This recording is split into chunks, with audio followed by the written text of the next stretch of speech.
Entitled mom demands I sell my property to pay for her daughter's college, escalates conflict with lies and legal trouble along the way. I am a property owner, 34, male, with a string of houses in my name in our hometown. This has been due to years of hard work, careful investments, and sacrifices made along the way. Just to give context, I come from a modest family. My parents were both blue-collar workers and labored tirelessly to provide a comfortable life for me and my siblings. They always dreamed of owning their own house one day, but it was beyond their reach. It was their upbringing that ignited my ambition and fueled my determination to build a better life for myself and my family. One day I met my wife during our college years. My wife shared similar experiences in her family, raised by a single mother who worked multiple jobs to make ends meet. She learned the significance of financial prudence and resourcefulness. We both wanted to overcome financial struggles one day and create a stable life for our children in the future.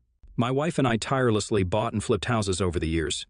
We saved every penny and made careful investments that eventually led to our ownership of several properties. Each property represented years of hard work, countless sacrifices, and a shared dream between us. Today, I'm a father to two wonderful kids, a son and a daughter. Our properties are not just a source of income, but a symbol of our dedication to securing a future for our children. Little did I know that my life would soon take an unexpected twist thanks to an entitled woman named Emily, 40, female, who has been one of my tenants for a few years. She resides in a comfortable 3-bedroom house that I carefully saved up and purchased years ago before I got married to my wife. The property is located in a prime location in the city and is in close proximity to her daughter's high school. Emily was a single mother, as her husband had unexpectedly abandoned her after their daughter was born. When I became aware of her circumstances, I offered her a subsidized rent to enable her to move in. Though I knew I would lose out on money, I wanted her and her daughter to be able to afford to live there. Over the years, I have never increased the rent, and it has remained the same. Emily had been a reliable tenant over the years and paid her rent on time. We had developed a casual landlord-tenant relationship over time and sometimes kept in touch when she needed my help around the house. Her daughter was a high school senior and was preparing to apply for college. 3 months ago, Emily informed me that her daughter had been accepted into a prestigious out-of-state university, which was a remarkable achievement for any high school graduate. However, this university was also very expensive.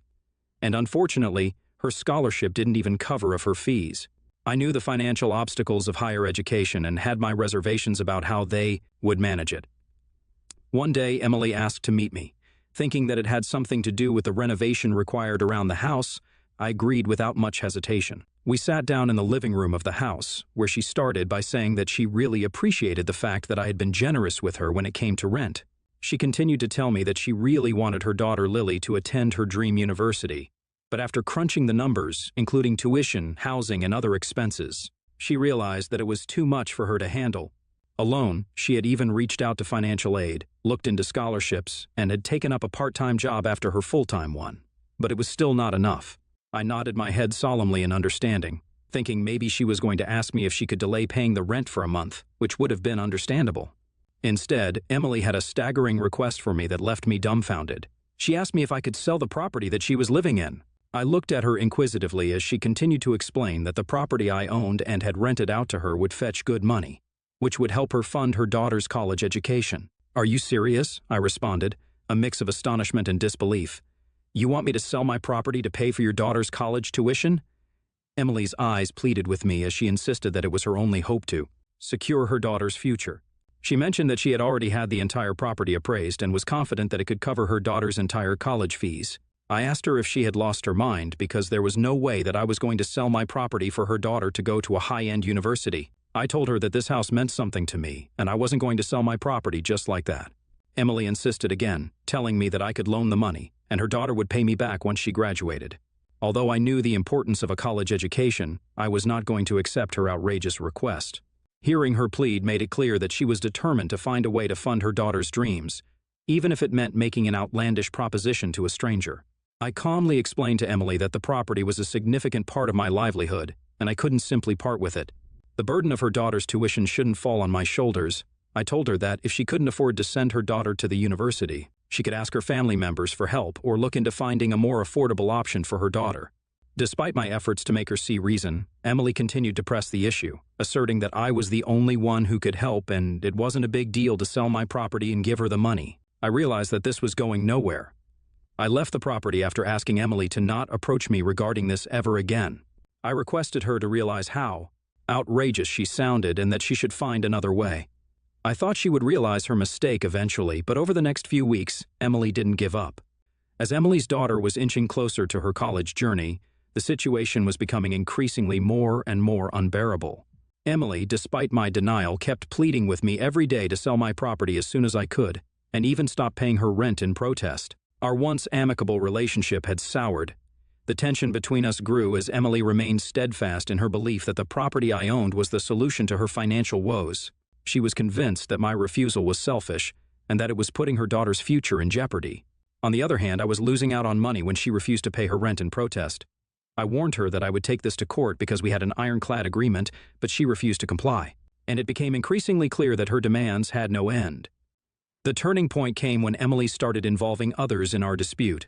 She started to approach her friends and the neighbors around my property, painting me as an unsympathetic landlord who refused to help a young girl realize her dreams. She told them that I was very wealthy, but I refused to help her out by loaning her the money, given her status as a single mother who struggled to make ends meet. Her story garnered sympathy from those she confided in. To amplify her cause, Emily took to social media and wrote a Facebook post, placing the blame for her daughter's inability to attend college squarely on my shoulders. Soon the rumors started to circulate in our neighborhood. People sympathized with her plight and assumed that I was indeed in a position to help, but was knowingly not helping. I couldn't help but feel like an outsider in my own community. My wife finally decided to reach out to Emily to address the escalating conflict. With the tension in the neighborhood mounting, she felt that direct communication might be a path towards resolution. Emily, however, wasn't in the mood for a calm discussion. She immediately launched into a tirade about how I, as the landlord, had the means to sell the property, which she believed was the only way to secure her daughter's future.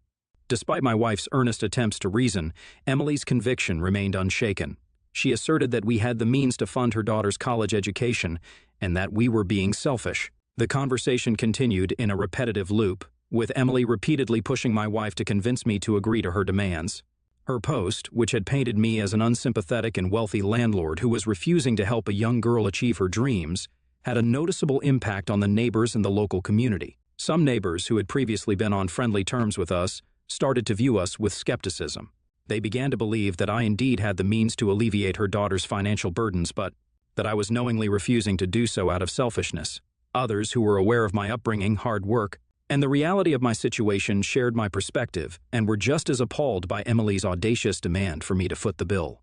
They reminded me that I needed to protect my property and maintain the hard-earned legacy I had built. The community became more and more divided every day, with some sympathy being directed towards Emily. Despite the mounting pressure, I stood my ground, resolute in my decision to protect my property. I had invested years of hard work and sacrifice to secure it, and it was not something I was going to part with simply. Meanwhile, Emily continued to fan the flame, accusing me of lacking empathy and exploiting living in my property rent-free. Her social media posts became increasingly vocal, sharing stories of her daughter's determination and the countless sacrifices she had made to prepare for college. As a result, the debate escalated from a private disagreement to a public discourse. The weight of the allegations started affecting my family also. My kids began to experience bullying at school, with their classmates parroting the false claims they had heard from social media about me. It was heartbreaking to witness the distress this situation caused them. It was then I decided that it was time to take action. I had kept quiet, thinking that Emily would eventually stop, but now that my children were being affected, it was time to set the record straight and defend my integrity. I reached out to a lawyer who specialized in property disputes and tenant-landlord conflicts. We immediately drafted a cease and desist letter to put an end to Emily's defamatory actions and protect my standing within the community. My lawyer informed me that the cease and desist letter was the first step in our legal battle, and if Emily didn't back down, we would take it all the way to court. When Emily received the letter, she was understandably surprised. She attempted to reach out to me by phone, but I chose not to answer her calls. So, she sent me a text message expressing her desire to talk to me and clear this out before things could go too far. She told me that this was all just a huge misunderstanding and that she and I could talk this out. I replied back, stating my intention to take her to court. I told her to brace herself and enjoy it because she was going to regret ever trying to mess with me. I know this is going to be an uphill fight because this woman has been relentless in insisting that I should pay for her daughter's tuition and ruining our family reputation, both in the community as well as online. My lawyer is currently preparing for the case in case it goes to trial when she doesn't back down, outlining all the false accusations and the harm she has caused us in the last few months. When some of my relatives found out I was taking her to court, They suggested I should give her a chance to sort out the issue, since she is a single mother and is trying to do what is best for her child. So Reddit, am I the a-hole for refusing to sell my property to pay the entitled mother her daughter's college fees, and instead dragging her to court? Update 1, Emily has responded to our legal action with a letter of her own, filled with threats and more defamation. She has accused me of charging a high rent despite knowing her financial situation, which, according to her, made it impossible for her to save up for her daughter's education. I can't believe how far she is going to stoop down and lie just to get what she wants. Her accusations are baseless, and it is frustrating to see her play the victim card when I had already provided her with subsidized rent. It is clear she's trying to manipulate the situation in her favor, and I am not about to let that happen. It is clear that Emily is not going to back down without a fight.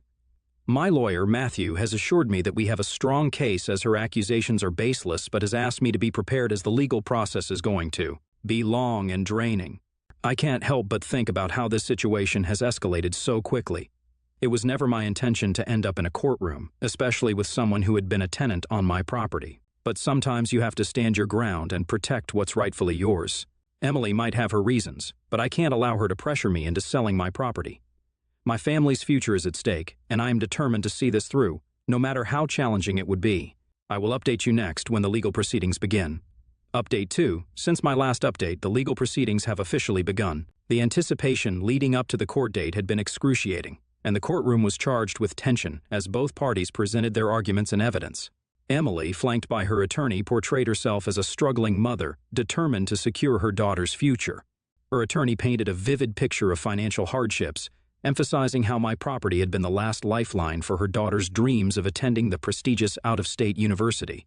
Emily's testimony was laced with emotions, her eyes welling up with tears as she described the sacrifices she had made as a single mother, the long hours she worked, and her unwavering commitment to her daughter's success. She talked about her relentless job searches and numerous applications for scholarships and financial aid, painting herself as a mother who had left no stone unturned. Throughout the proceedings, Emily's attorney relentlessly painted me as a wealthy, unsympathetic landlord who prioritized profits over a young girl's dreams. By charging her with high rent, they implied that I had been aware of Emily's financial struggles, yet continued to exploit her situation. But the most astonishing twist in the story came when Emily introduced a witness who was a family friend. We were shocked when this friend claimed to have witnessed a conversation between Emily and me where I allegedly promised to sell the property to finance her daughter's college education. I sat in disbelief as this blatant falsehood was presented in the courtroom. My attorney, Matthew, vehemently challenged this claim, asserting that no such conversation had ever taken place. He decided to take a more rhetorical approach to disprove this witness's claim. First, my attorney carefully cross-examined the family friend who had testified about the alleged conversation between me and Emily. He posed a series of detailed questions aimed at establishing the credibility of the witness's memory.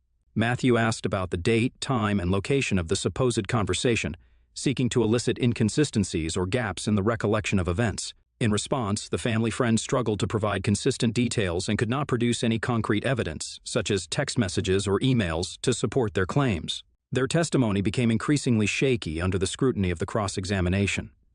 To further undermine the credibility of Emily's case, Matthew presented evidence that directly contradicted the claim by introducing records of text messages and emails exchanged between Emily and me during the time period when the alleged promise was said to have been made. These messages clearly show that the subject of selling the property to fund her daughter's education had never been discussed, and Emily was the only one who was forcing me to sell my property to loan her the money.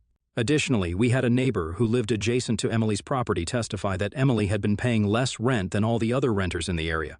My lawyer pulled up receipts from other tenants residing in the neighborhood to prove the same. Matthew went on to argue that the absence of my written or electronic communication regarding this supposed promise that Emily claims, coupled with the neighbor's testimony, casts doubt on the family friend's account and hence cannot be held as concrete evidence. We then focused on proving that Emily had intentionally gone to great lengths to slander my reputation on social media, which in turn had resulted in the bullying of my children. My attorney presented a comprehensive record of Emily's social media posts and messages where she had accused me of being an unsympathetic and heartless landlord who refused to support her daughter's dreams. These posts were filled with emotional appeals and outright falsehoods designed to gain sympathy and support from the community. We highlighted that these posts were intentionally crafted to create a narrative that painted her as a struggling mother doing everything in her power to secure her daughter's future when in reality, She was emotionally blackmailing me to sell my property. Matthew then introduced screenshots of social media comments and direct messages from individuals who had engaged with Emily's posts. Some of these individuals were part of the local community and had formed a negative opinion of me based on the false information presented by Emily. These comments ranged from expressions of sympathy for her plight to outright accusations that I was an unfeeling landlord exploiting her situation. In addition to the social media evidence, we presented witness testimonies from my children who had seen my children experience bullying at their school due to Emily's social media posts. They described how their classmates had echoed the false claims they had read on social media about their father, leading to name-calling and harassment. My attorney went on to argue that there was a direct connection between Emily's false accusations on social media and the bullying my children had endured. The intentionally misleading narrative she had crafted had not only damaged my reputation, but had also directly affected my family's well-being. This presentation of evidence effectively showed how Emily's actions on social media led to real-life consequences for my children. As the legal proceedings continue, I am confident that justice will be served. The evidence presented so far has shed light on the truth and exposed the false claims made against me. I believe that the court will see through the manipulation and ensure a fair outcome in this case. Update 3. We won! The past month has been a grueling experience due to the legal proceedings. It has been like a roller coaster ride with unexpected twists and turns. My lawyer continued to present evidence and testimonies, which made it increasingly clear that Emily's claims were baseless. Her attempt to manipulate the situation by introducing a family friend who falsely testified about a promise I had never made fell apart under scrutiny. The lack of concrete evidence and inconsistencies in the witness's account cast doubt on the validity of their claims. After a thorough examination of all the evidence and testimonies, the judge finally announced the verdict and ruled in my favor. This came as a huge relief to me, and I was grateful that the judge had seen through all the baseless claims.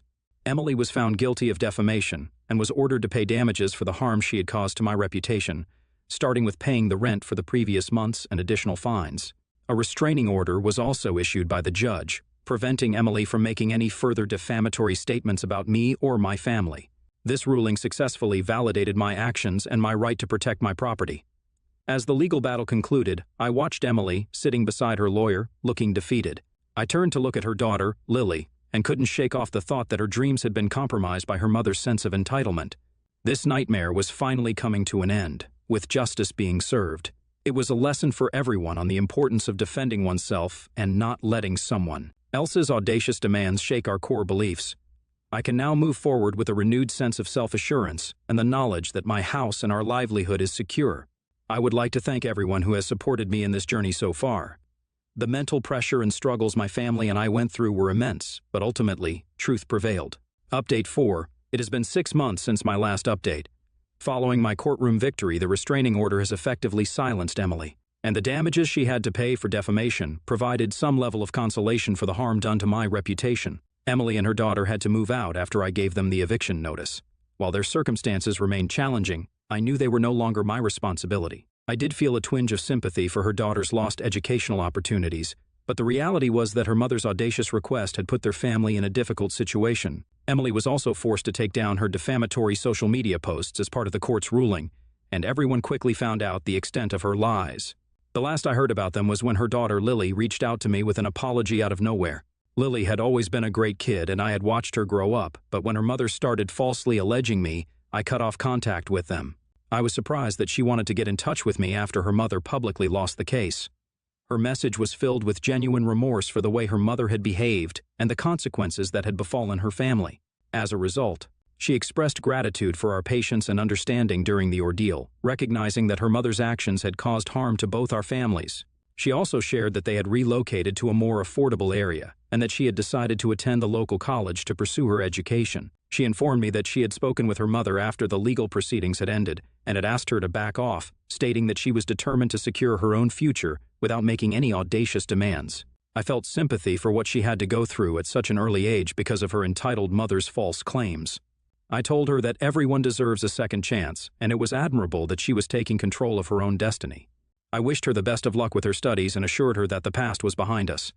Now that Emily and her daughter no longer live on our property, our life has settled into a new normal. The weight of the false accusations and the bullying our children faced earlier has been lifted. We took action by reaching out to our children's school and addressing the bullying they had gone through. The community has since rallied around us, reaffirming our belief in the importance of standing up for the truth.